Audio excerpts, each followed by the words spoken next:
Comenzó con un plato de cena sencillo y cotidiano que se me cayó accidentalmente mientras lavaba los platos después de nuestro asado dominical semanal. El sonido de la porcelana haciéndose añicos contra el suelo de baldosas de nuestra cocina pareció resonar por toda nuestra casa de piedra en el centro de Madrid. Me quedé inmóvil, con el paño de cocina aún en la mano, esperando lo inevitable. «Por el amor de Dios, Emilia». La voz de papá retumbó desde el salón. ¿Es que no puedes hacer nada bien? Tenía 32 años, con un máster en pedagogía y mi propia aula de alumnos de 5º grado que me adoraban, pero en esa casa seguía siendo la niña torpe a la que no se le podía confiar la buena vajilla. «Lo siento», grité, arrodillándome para recoger los pedazos. Se me resbaló. Mamá apareció en el umbral, con los labios apretados en esa familiar línea fina. Eso era parte de la vajilla que tu abuela nos regaló para nuestra boda. Su voz era tranquila, lo que siempre era peor que los gritos. 30. Y 7 años hemos tenido esos platos, y ahora solo nos quedan 5. Me tragué las ganas de señalar que las cosas se rompen, que era solo un plato, que quizás si me hubieran dejado reemplazar su viejo escurreplatos por algo más estable, accidentes como este no pasarían. En su lugar, volví a disculparme y seguí limpiando el desorden. Este era el baile que habíamos perfeccionado durante décadas. Yo cometiendo errores, ellos señalándolos, yo disculpándome por existir. Y la parte más ridícula seguía, volviendo, domingo tras domingo, para más de lo mismo. Mi terapeuta, Sara, lo llamaba una compulsión a la repetición. Esa necesidad de volver a la escena del crimen emocional, esperando un resultado diferente. Lo cierto es que quería a mis padres, papá con sus crucigramas y sus interminables historias sobre su tiempo como profesor de historia en la Universidad Complutense, mamá con sus logros en el club de jardinería y la forma en que aún recordaba a cada uno de mis amigos de primaria. No eran monstruos, simplemente estaban decepcionados, en mí específicamente. Mi hermano mayor, Javier, era el niño de oro, abogado en el mejor despacho, esposa perfecta, 2 hijos perfectos, casa en el barrio de Salamanca. Yo era la eterna, mediocre, a sus ojos, a pesar de mi pasión por la enseñanza y la diferencia que marcaba en la vida de mis alumnos. Mi piso en Malasaña bien podría haber estado en otro planeta comparado con el chalet reformado de Javier. Ese domingo, mientras estábamos sentados alrededor de la mesa del comedor, ahora con platos desparejados, mamá sacó el tema del evento, benéfico escolar del que había leído en el periódico local. «Emilia, ¿no es en tu colegio? El artículo mencionaba que todavía les faltan voluntarios». «Lo tenemos cubierto», dije, cortando mi carne asada en trozos más pequeños de lo necesario. «Los padres han sido muy solidarios este año». Papá refunfuñó. «Eso no es lo que dice el periódico. A mí me suena a mala organización. El periódico no tiene exactamente la información privilegiada de nuestro comité de planificación, papá. Bueno, solo digo que cuando Javier organizó la subasta benéfica de la empresa el año pasado, superaron su objetivo en un 30%. Y ahí estaba, la comparación que había estado esperando, justo a tiempo.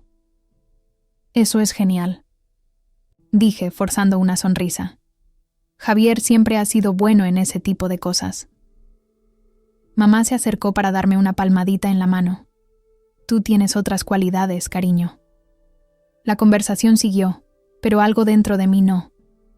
Esa pequeña palmadita en la mano, el tono despectivo, la vaga referencia a otras cualidades. Todo era tan familiar, tan esperado y de repente tan insoportable. Más tarde, mientras papá dormitaba frente al partido de fútbol y mamá revisaba sus recetas para la semana siguiente, yo estaba de nuevo en su cocina, secando los platos restantes. Miré los 5 platos supervivientes apilados ordenadamente en el armario, y algo cambió dentro de mí. Había planeado darles la noticia esa noche, que había sido seleccionada como finalista para el premio al profesor del año de la comunidad, de Madrid, que habría una ceremonia el próximo mes, que después de años de volcar mi corazón en mi aula, alguien lo había notado. Pero las palabras se me habían atascado en la garganta toda la noche, lastradas por la certeza de que no sería suficiente. No lo suficientemente Javier abogado. No lo suficientemente Javier. Mi teléfono zumbó con un mensaje de texto de mi mejor amiga, Aisha. ¿Se lo dijiste? Escribí. Todavía no. Nunca llegó el momento adecuado. Su respuesta fue inmediata. Con ellos no hay momento adecuado, Em. Solo dilo. Aisha había sido testigo de esta dinámica durante toda mi vida adulta. Me había visto ensayar conversaciones con mis padres, planificar anuncios de mis logros, solo para volver a su piso más tarde con esos anuncios sin decir, mis logros aún guardados como secretos. La semana que viene, respondí. Lo prometo. Guardé mi teléfono y miré el reloj. Eran solo las 8:30, pero de repente no pude soportar un minuto más en esa casa. Creo que me voy, anuncié, cogiendo mi abrigo del armario del pasillo. Sí, tengo algunos planes de lecciones que terminar para mañana. Mamá levantó la vista, sorprendida. Pero no hemos cenado postre. Hice tu tarta de manzana favorita. ¿Lo dejamos para otro día? Dije, ya a medio camino de la puerta. Te llamo. Mañana. Papá gruñó desde su sillón reclinable, con los ojos todavía en el juego. Conduce con cuidado. No olvides revisar la presión de tus neumáticos. Esa pequeña luz en tu salpicadero probablemente lleva meses encendida. No es cierto, pero gracias, respondí, de repente agotada por la suposición de que ni siquiera podía mantener mi propio coche correctamente. Mientras volvía a mi piso, el peso que me había estado oprimiendo el pecho toda la tarde empezó a levantarse ligeramente. Cuanto más me alejaba de la casa de mis padres, más podía respirar. Para cuando aparqué, una decisión se había cristalizado. Estaba harta de romperme contra sus expectativas, harta de disculparme por la persona en la que me había convertido en lugar de la persona que ellos querían que fuera. Harta de aparecer cada domingo para que me recordaran todas las formas en que no daba la talla. La semana que viene no habría cena dominical para mí, ni la semana siguiente. Era hora de romper el patrón, incluso si eso significaba romper mucho más que un plato. Pasaron 3 semanas sin cena dominical. El primer domingo, mi teléfono se iluminó con 5 llamadas perdidas, 3 de mamá, 2 de papá. Las dejé ir al buzón de voz, cada mensaje con una preocupación creciente. Emilia, te esperábamos hace 1 hora. El asado se está enfriando. Tu madre está preocupada. Llámanos. Emilia Sofía Martínez, esto no es propio de ti. Empezamos a pensar que ha pasado algo. Finalmente respondí por texto. Estoy bien. Solo necesito un poco de espacio. Hablamos pronto. Eso me compró un día de silencio antes de que los mensajes de texto comenzaran a llegar. Papá, como era de esperar, era todo negocios. Tu madre hizo planes para el domingo. Necesitamos saber si vienes. Mamá intentó la culpa. Papá compró esos escones de arándanos que te gustan de la panadería. Se pondrán rancios. Me mantuve firme, respondiendo con mensajes educados pero breves que no revelaban nada. No estaba lista para explicar. No estaba segura de poder articular lo que había cambiado dentro de mí esa noche con el plato roto. ¿Cómo les dices a tus padres que te estás alejando de ellos, porque finalmente puedes ver cuánto más pequeña te vuelves en su presencia? Para el tercer domingo las llamadas habían disminuido. Pasé la tarde corrigiendo trabajos en la cafetería a la vuelta de la esquina de mi piso. Un lugar llamado El Rincón del Café, con paredes de ladrillo visto, y baristas que conocían mi pedido de memoria. Pedro, el dueño, deslizó un café, con leche de avena fresco sobre mi mesa sin que yo lo pidiera. Te estás convirtiendo en una habitual de los domingos por aquí, señaló, con su acento madrileño haciendo que aquí sonara como aquí a. No es que me queje del negocio. Levanté la vista de un informe de lectura particularmente creativo sobre un puente hacia Terabitia, y sonreí. Mi horario se ha abierto recientemente. Bueno, tu momento es perfecto. Las tardes de domingo siempre estaban muertas antes. Ahora tengo al menos un cliente fiable. Mientras se alejaba, me di cuenta de que me sentía más ligera que en años. Sin temor a conducir a casa de mis padres, sin prepararme para las críticas sutiles, sin compararme con el último logro de Javier. Solo café, el trabajo que amaba y una bendita tranquilidad. Mi teléfono zumbó. Javier. Dudé antes de contestar. Hola, desaparecida, dijo cuando respondí. Me he enterado de que te has fugado. No me he fugado, solo estoy tomándome un tiempo para mí. Mamá está que no se lo cree, dice que no le devuelves las llamadas. He respondido a todos los mensajes, Javier, solo que no de la manera que ella quiere. Se quedó en silencio un momento. Mira, no me voy a meter en medio de lo que sea que esté pasando, pero la cena familiar es algo sagrado, ¿sabes? Papá incluso pregunta si estás enfadada con él, lo cual es inaudito. El hecho de que mi padre hubiera notado mi ausencia lo suficiente como para preguntarse al respecto fue realmente sorprendente. Papá no era muy dado a la conciencia emocional, especialmente cuando se trataba de mí. No estoy enfadada, dije con cuidado. Solo estoy estableciendo algunos límites. Javier se rió, no con maldad. ¿Límites? ¿Con mamá y papá? Mucha suerte con eso. Escucha, pase lo que pase, ven a cenar la semana que viene y arreglamos las cosas. Estaré allí con Diana y los niños. En grupo hay más seguridad, ¿verdad? La antigua yo habría cedido de inmediato. La promesa de mi hermano como amortiguador habría sido suficiente para atraerme de nuevo a la órbita de mis padres. Pero algo había cambiado. No puedo el próximo domingo. Tengo planes. ¿Qué planes podrían ser más importantes que la familia, Em? Era la apertura perfecta, el momento de contarle sobre la ceremonia del profesor del año. Pero las viejas costumbres son difíciles de erradicar y las palabras se me atascaron en la garganta. ¿Y si lo menospreciaba, como seguramente lo harían mis padres? Solo son planes, Javier. Me tengo que ir. Dale un abrazo a los niños de mi parte. Después de colgar, me quedé mirando mi teléfono, sintiéndome poderosa y culpable a la vez. Enfrentarme a Javier nunca había sido parte del plan. Él no era el problema, o al menos, era un problema diferente. Mi hermano, el chico de oro, nunca me había hecho sentir intencionalmente inferior. Simplemente había sobresalido en lo que nuestros padres más valoraban, mientras que yo había elegido un camino diferente. Esa noche, desbloqueé Instagram en mi teléfono. Lo había restringido semanas atrás después de que demasiadas fotos, familiares perfectas de la cuenta de Javier, me hubieran enviado a una espiral de comparación.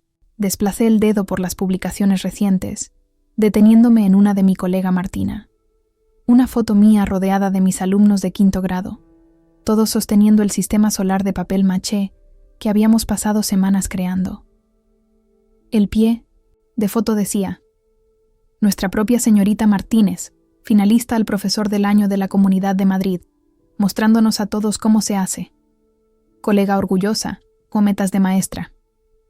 Le siguieron 26 comentarios de felicitación, incluidos los de padres, otros profesores e incluso nuestro director. Ni uno de mi familia, porque no les había dicho, no les había dado la oportunidad de minimizar este logro.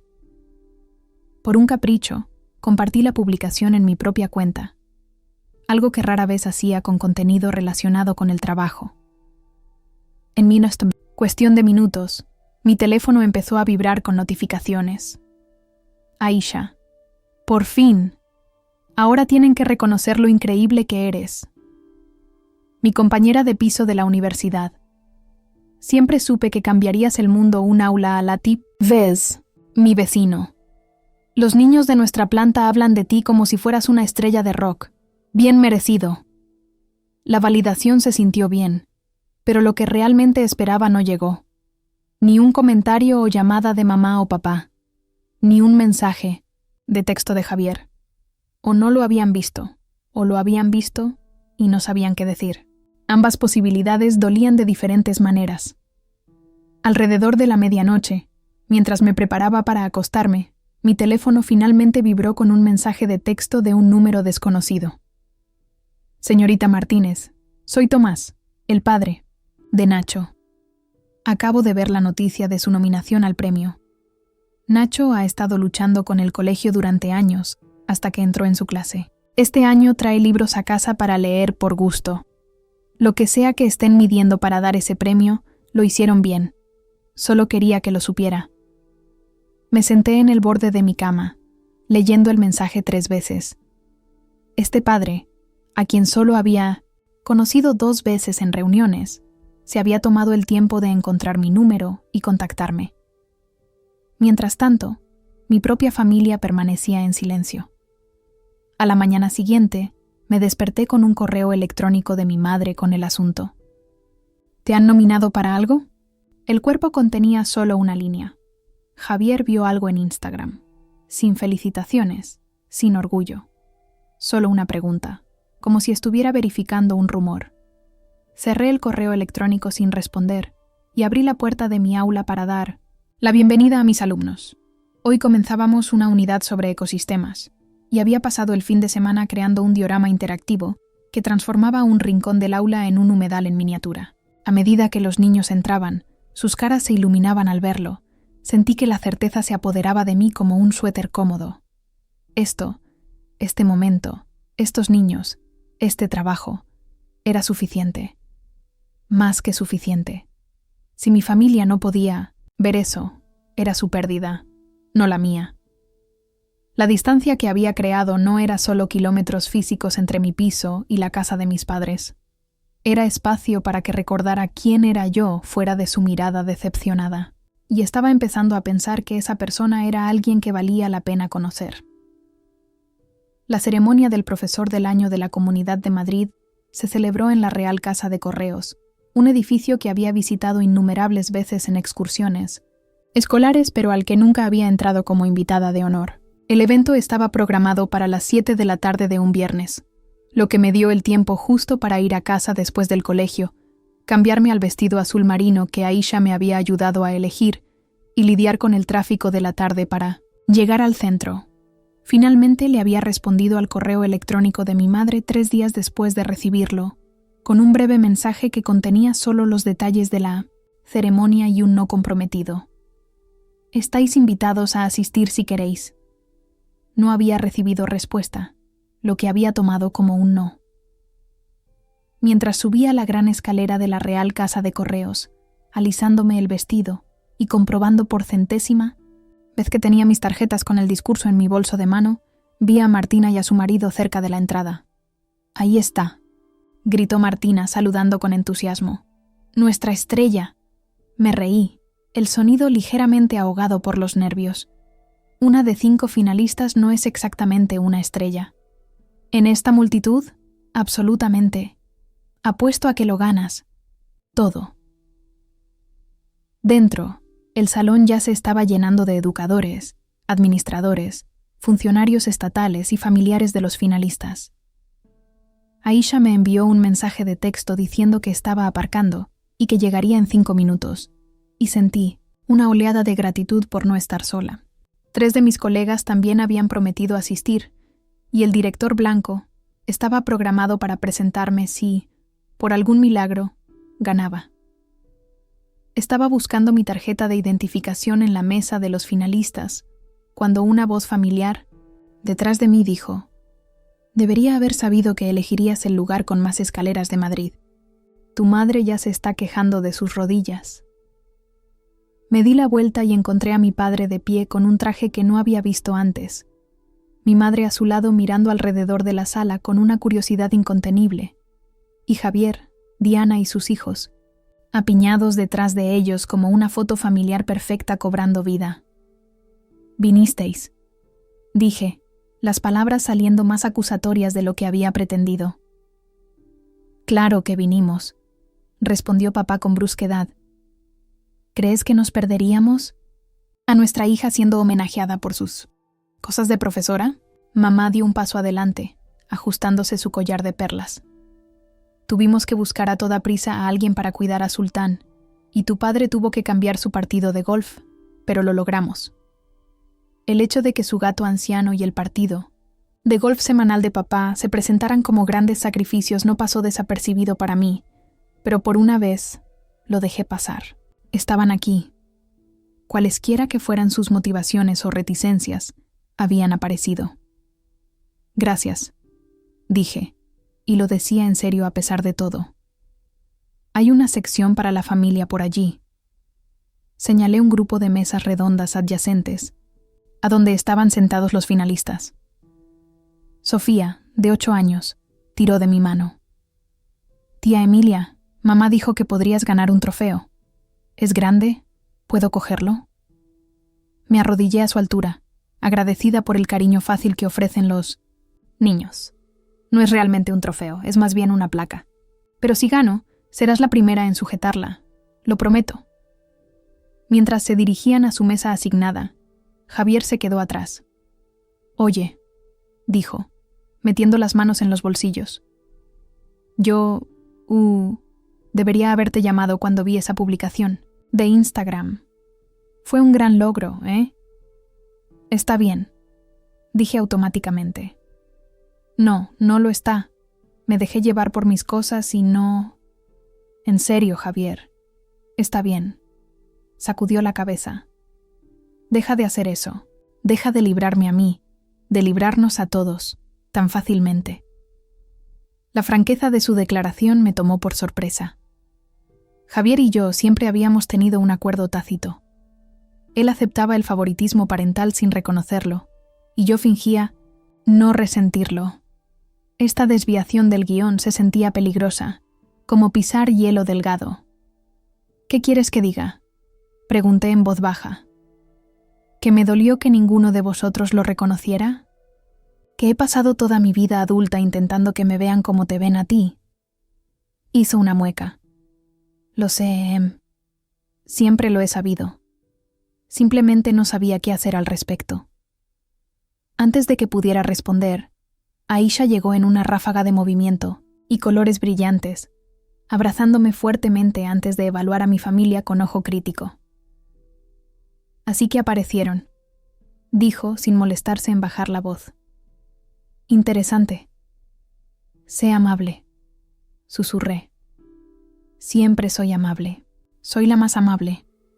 Pregúntale a cualquiera, dijo, pero suavizó su expresión al saludar a mis padres con la mezcla perfecta de respeto y distanciamiento frío que solo Aisha podía lograr. La ceremonia comenzó con discursos del consejero, de educación y varios dignatarios. Intenté concentrarme, pero mi atención seguía desviándose a la mesa de mi familia. Papá parecía estar escuchando de verdad, asintiendo ocasionalmente en los puntos que le resonaban. Mamá seguía mirando a su alrededor, probablemente comparando su atuendo con los de otros asistentes. Javier estaba con su teléfono debajo, de la mesa. Alguna emergencia de trabajo, sin duda, mientras Diana controlaba a los niños. Era tan perfectamente ellos que casi me reí. Incluso aquí, incluso ahora, nada había cambiado fundamentalmente. Había sido nominada para un prestigioso premio. Sin embargo, sus comportamientos, prioridades y naturalezas esenciales seguían siendo exactamente los mismos. La revelación fue extrañamente liberadora. Había pasado tanto tiempo tratando de cambiarlos, de hacer que me vieran de manera diferente, cuando la única persona que realmente podía cambiar era yo misma. Cuando llegó el momento de anunciar a los finalistas, me alicé el vestido. Respiré hondo y caminé hacia el escenario cuando se pronunció mi nombre. La presentación del director Blanco fue brillante, destacando mis métodos de enseñanza innovadores y el progreso notable que habían logrado mis alumnos. Escaneé la audiencia mientras hablaba, encontrando la sonrisa alentadora de Aisha, los pulgares arriba entusiastas de mis colegas y, finalmente, a mi familia. La expresión de papá era indescifrable. Mamá se secaba los ojos con un pañuelo. ¿Llorando? Eso era nuevo. Javier había guardado su teléfono y observaba atentamente, mientras Sofía y su hermano sostenían un cartel hecho a toda prisa con «Viva tía Emilia» escrito con crayones. Para cuando subí al micrófono para dar mis palabras preparadas, algo había cambiado dentro de mí. Guardé mis tarjetas con el discurso en el bolsillo y hablé desde el corazón en su lugar. Enseñar no es solo lo «¿qué hago?», comencé. Es quien soy. En mi aula cada niño importa. Cada voz es escuchada. Cada logro, por pequeño que sea, se celebra. Hice una pausa, encontrando los ojos de mi padre entre la multitud. Aprendí la importancia de eso al observar lo que sucede cuando no nos sentimos vistos o valorados por quienes realmente somos. Durante los siguientes 3 minutos, hablé sobre la educación como un acto de amor, sobre la confianza sagrada, depositada en los maestros, sobre la magia que ocurre cuando un niño se da cuenta de que es capaz de más de lo que jamás creyó posible. Cuando terminé, el aplauso fue cálido y genuino. No gané el premio principal esa noche. Se lo llevó un profesor de física de secundaria que había desarrollado un programa extraordinario para niñas en STEM. Mientras nos felicitábamos después, no sentí más que admiración por ella y orgullo por mí misma por haber llegado tan lejos. A medida que la ceremonia terminaba, me encontré rodeada de personas que me felicitaban, colegas, otros finalistas e incluso algunos de mis antiguos alumnos que habían venido con sus padres. Entre la multitud, vi a mi familia esperando pacientemente a un lado, Sofía con sueño apoyada en el hombro de Javier. Cuando finalmente llegué a ellos, papá se aclaró la garganta torpemente. Tu discurso. Estuvo... bien. Muy bien. De papá, esto equivalía a una ovación de pie. Te guardamos un poco de pastel, añadió mamá, extendiendo un trozo envuelto en una servilleta. El glaseado es esa crema de mantequilla italiana que te gusta. Era tan típico de mamá. Expresar amor a través de la comida en lugar de las palabras, que sentí un nudo en la garganta. Gracias por venir, dije, incluyéndolos a todos en mi mirada. Significa mucho. Estamos orgullosos de ti, Emilia, dijo Javier, y Diana asintió a su lado. Sé que no siempre lo demostramos bien, pero lo estamos. Las palabras que había esperado décadas para escuchar deberían haberse sentido más triunfantes. En cambio, se sintieron agradables. Simplemente agradables. No cambiaron la vida. No me validaron de la manera que siempre había imaginado, porque en algún momento durante estas semanas de distancia había dejado de necesitar su aprobación tan desesperadamente. Mientras salíamos de la Real Casa de Correos juntos, mamá entrelazó su brazo con el mío, algo que no había hecho desde que yo era adolescente. El próximo domingo, dijo tímidamente. Pensé que podríamos probar ese nuevo lugar de brunch cerca de tu piso, en lugar de cenar en nuestra casa. Era una pequeña rama de olivo, pero significativa. Mamá estaba sugiriendo que nos encontráramos en mi terreno, romper el patrón de Minamsientote, ser yo siempre quien viajaba a su casa. Me gustaría, dije simplemente. El aire de la noche era fresco mientras estábamos en los escalones, despidiéndonos. Papá me dio una palmadita torpe en el hombro. Javier me dio un abrazo de verdad, y Sofía insistió en un «choca esos 5», porque eso es lo que hace la señorita Martínez con sus alumnos. Mientras se dirigían a sus respectivos coches, Aisha apareció a mi lado. Así que, dijo observándolos irse. ¿Progreso? Consideré la pregunta cuidadosamente. No exactamente. Ellos siguen siendo ellos. Yo sigo siendo yo, pero quizás eso esté bien. ¿Y la huelga de la cena dominical? Evolucionando a brunch dominical, bajo mis condiciones. Ella asintió con aprobación. Pasos de bebé. Caminamos hacia nuestros coches juntas, la Real Casa de Correos iluminada detrás de nosotras como una postal de Madrid.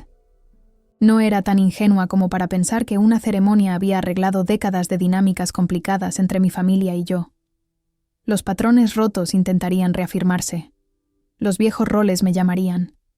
Pero algo fundamental había cambiado. Había creado distancia, y en ese espacio había encontrado mi voz. Había recordado quién era yo fuera de sus expectativas. Ese conocimiento no podía ser arrebatado, incluso si a veces volvíamos a caer en viejos hábitos. Mientras conducía a casa por las calles familiares de Madrid, me sentí extrañamente en paz. La Emilia que había tirado ese plato hacía 3 semanas había sido tan frágil, tan asustada, de decepcionar a personas que estaban decididas a decepcionarse. La Emilia que conducía a casa esa noche era diferente. No perfecta, no completamente curada, pero de alguna manera más sólida, más real. El plato roto había sido un comienzo, no un final. Y lo que viniera después, los brunches dominicales, las dinámicas familiares, las tensiones continuas, lo enfrentaría como esta nueva versión de mí misma. Una mujer que finalmente entendía que siempre había sido suficiente.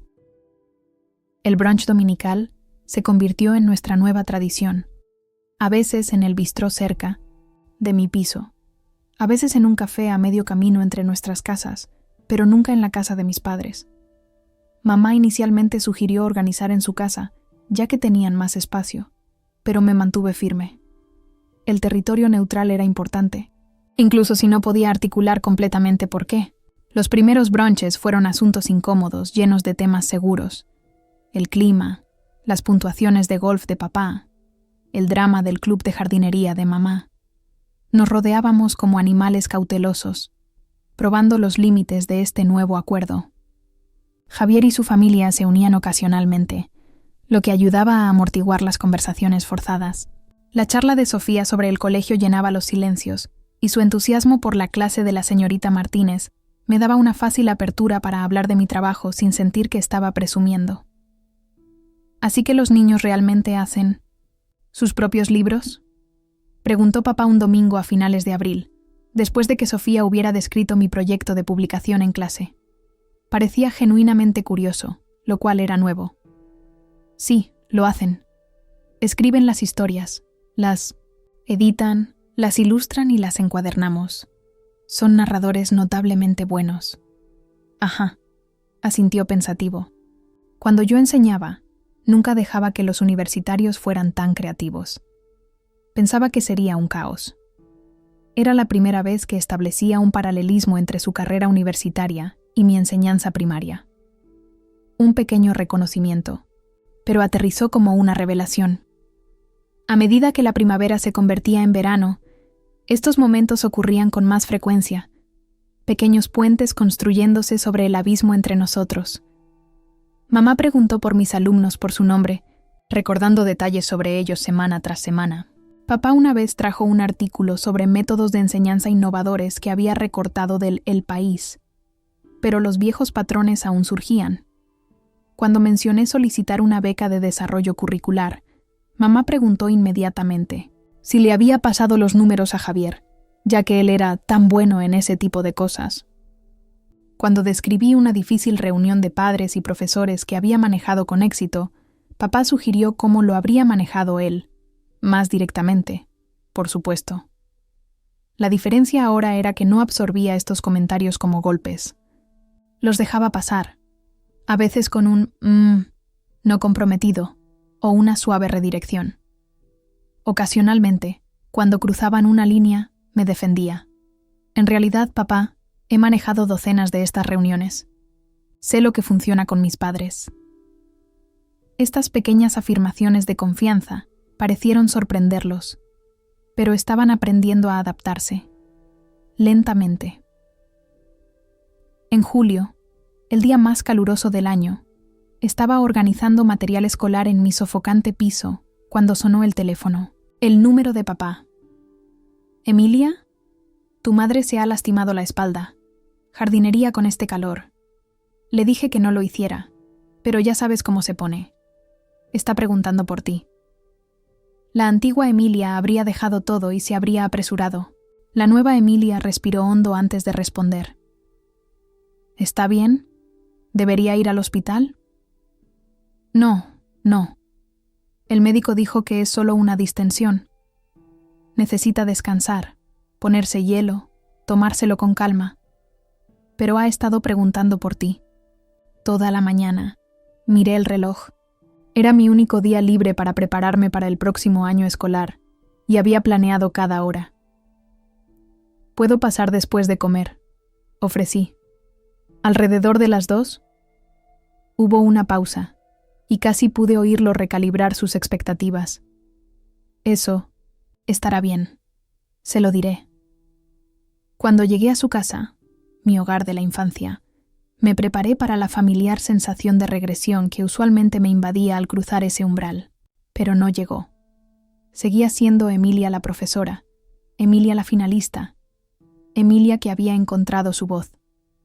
Mamá estaba en su habitación, apoyada en almohadas, con aspecto incómodo pero sin dolor intenso.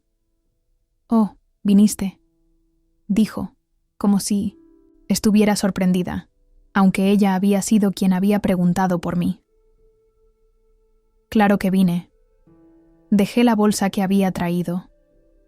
Recogí un poco de gel de árnica de esa farmacia natural cerca de mí. Podría ayudar con la inflamación. Extendió la mano para coger el tubo, examinándolo con escepticismo. ¿De verdad funciona? Aisha lo jura, y ella se disloca la espalda al menos una vez al año por inclinarse sobre las camas de los pacientes. Me senté en el borde del colchón. ¿Qué pasó exactamente? Mientras describía cómo se estiraba para arrancar una hierba rebelde y sentía el conocido pinchazo, miré alrededor de la habitación. No había cambiado mucho desde mi infancia. Las mismas cortinas florales, los mismos muebles de caoba, las mismas fotos familiares enmarcadas en la cómoda. Me puse de pie para examinarlas. La graduación de Javier, la boda de Javier, los hijos de Javier. Y allí, casi escondida detrás de las demás, un pequeño marco con un recorte de periódico sobre la ceremonia del profesor del año. Mi nombre estaba resaltado en amarillo. Algo cálido se desplegó en mi pecho. Había guardado el artículo. No solo lo había guardado, sino que lo había exhibido. «Idea de papá», dijo mamá, notando mi atención. Estaba bastante impresionado con tu discurso». Me giré, sorprendida. ¿Lo estaba? Los dos lo estábamos. Se ajustó la posición, haciendo una ligera mueca. «Sonabas tan segura de ti misma ahí arriba, no como...». Se detuvo. «¿No como qué?». Parecía incómoda, y no solo por el dolor de espalda. No como la niña pequeña que siempre tenía miedo de hablar en el colegio, que dejaba que esas chicas malas se burlaran de ella por su tartamudez en cuarto de primaria, que prefería esconderse en la biblioteca que levantar la mano en clase. La miré, momentáneamente sin palabras. Durante todos esos años, había pensado que no habían notado mis luchas, o peor, que se habían avergonzado de ellas, pero ella lo recordaba. Había estado prestando atención, a su manera. «Por eso me hice maestra», dije lentamente. «Para crear un aula donde niños como yo se sintieran seguros al hablar». «¿Es así?», parecía realmente sorprendida.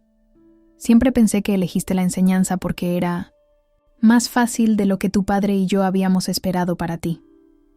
El viejo dolor se encendió, pero lo superé. «¿Qué habíais esperado?».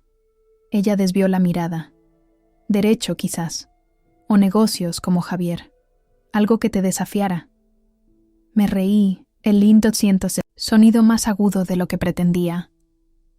«Mamá, yo lidio con 30 niños de 10 años todos los días. Diseño un plan de estudios que involucra a alumnos reacios. Navego por la política escolar, las restricciones presupuestarias y los padres helicóptero. Es lo más lejano a ser fácil». Por una vez, no me desestimó.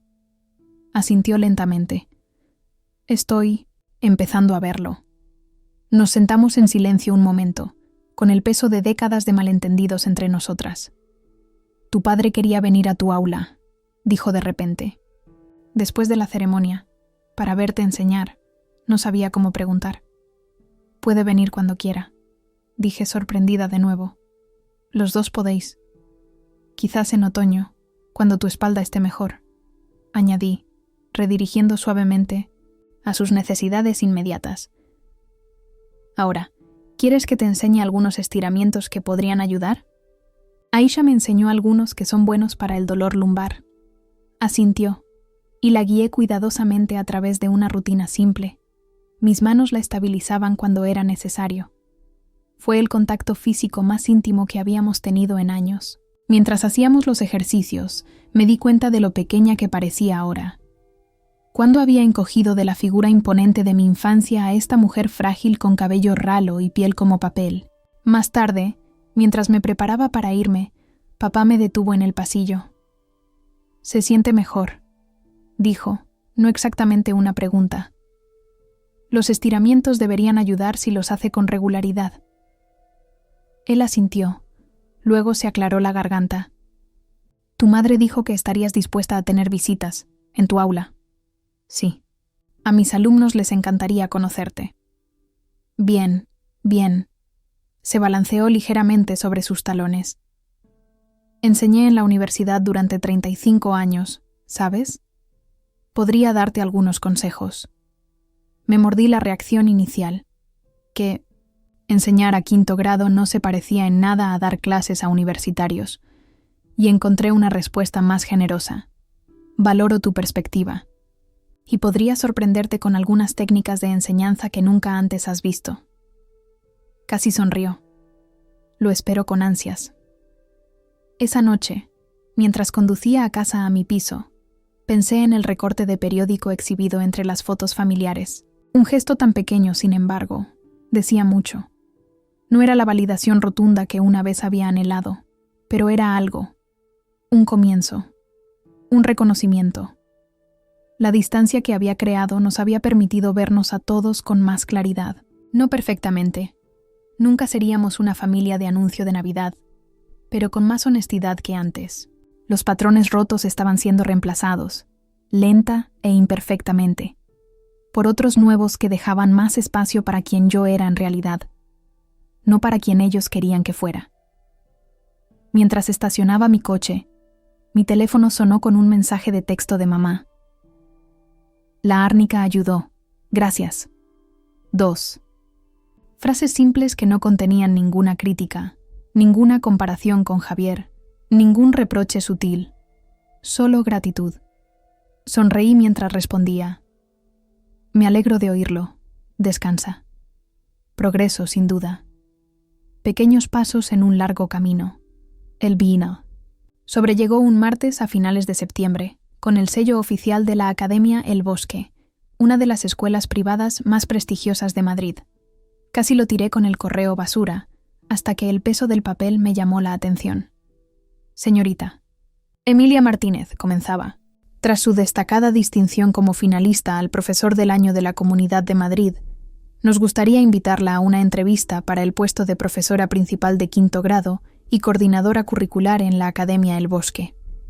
Me dejé caer en el sofá, con la carta temblando ligeramente en mis manos. Academia El Bosque. La escuela con un laboratorio STEM de última generación, la escuela con clases limitadas a 15 alumnos, la escuela donde a los profesores se les daban años sabáticos para desarrollo profesional, la escuela que pagaba casi el doble de mi salario actual. El resto de la carta describía el puesto, más autonomía, más recursos, más de todo, y solicitaba una respuesta en el plazo de una semana. Mi primer instinto fue llamar a Aisha, pero ella estaba en un turno de 12 horas en el hospital. Mi segundo fue, sorprendentemente, llamar a mis padres.